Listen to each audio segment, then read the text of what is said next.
धृतराष्ट्र अंधा और पत्नी भी अंधी के समान, है ना।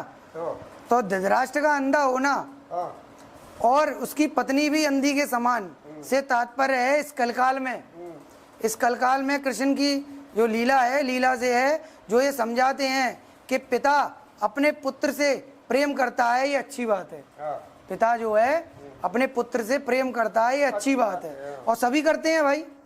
लेकिन प्रेम के साथ साथ यदि उसका मोह अपने पुत्र के लिए इतना हो जाए कि वह सही और गलत सब भूल जाए, प्रेम के साथ साथ उसका मोह इतना हो जाए कि वह सही और गलत सब भूल जाए और मोह में धृतराष्ट्र की तरह अंधा हो जाए।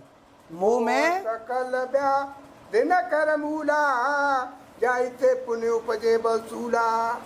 इसका मोह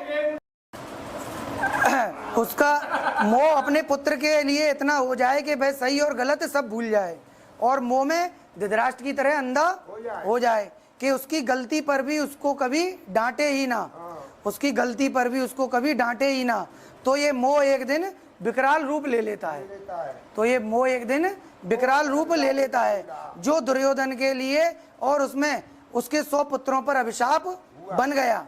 ये मोह का अंधापन माता पिता समाज और उसकी सारी संपदा के लिए अभिशाप बन जाता है, सारी संपदा उसके लिए संपदा के लिए अभिशाप बन जाता है। क्योंकि अत्यधिक मोह अपने साथ, अत्यधिक मोह क्या करता है, अपने साथ काम, क्रोध, मद, मत्सर ये सब उसके अंदर विकराल रूप ले लेती हैं और अत्यधिक मोह एक अंधेपन की निशानी दर्शाता है। अत्यधिक मोह जो होता है एक अंधेपन की निशानी दर्शाता है क्योंकि मोह की वजह से उसने ज्ञान की किताब नहीं पढ़ी, मोह की वजह से उसने ज्ञान की किताब ही नहीं पढ़ी और अज्ञानता उसमें स्वतः बढ़ जाती है। ज्ञान की किताब पढ़ी नहीं तो अज्ञानता अपने आप ही आ जाती है।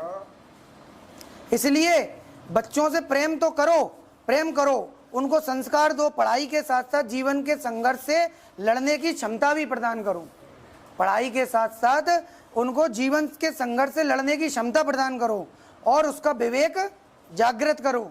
यहाँ पर पिता को अंधा था, पिता तो अंधा था तो माता भी अंधी ना होकर भी अंधी बन गई, माता भी अंधी ना होकर भी अंधी बन गई। इसलिए गाड़ी के 2 पहिए बनाए हैं ईश्वर ने, गाड़ी के 2 पहिए बनाए हैं।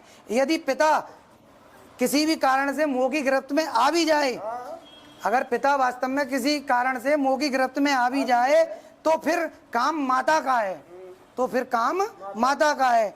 अब मोह की अंधी पट्टी माता तो कम से कम ना बांधे, मोह की पट्टी कम से कम माता तो ना बांधे। अपने पुत्र से प्रेम तो करे, अपने पुत्र से प्रेम तो करे, लेकिन क्या सही है और क्या गलत है, क्या सही है और क्या गलत है एक गुरु बनकर उसको आगे बढ़ावे, एक गुरु बनकर उसको आगे बढ़ावे। पैसा भली से कम आवे कोई दिक्कत नहीं है, पैसा भली से उसके बाद कम आवे कोई दिक्कत नहीं है भाई, उसको अच्छे उसूल सिद्धांत सिखाएं तो कम तो आएगा, तो पैसा भली से कम आवे कोई दिक्कत नहीं है, लेकिन एक अच्छे आदर्शों पर चलना सिखावे। यही कृष्ण अपनी लीला में उसके द्वारा समझा रहे हैं, यही कृष्ण अपनी लीला में समझा रहे हैं कि पैसा भली से कमाए लेकिन एक अच्छे और आदर्श अगर माता ने गुरु बनकर दे दिए तो उसके जीवन भर और उसके आगे आने वाले बच्चों पर भी वो प्रभाव पड़ेगा और वो अपनी पीढ़ियों की पीढ़ियां तार ले जाएगा। अगर उसूल और आदर्श सिखा दिए तो माँ वही गुरु माँ कहलाती है। बोलो श्री कृष्ण चंद्र भगवान की जय।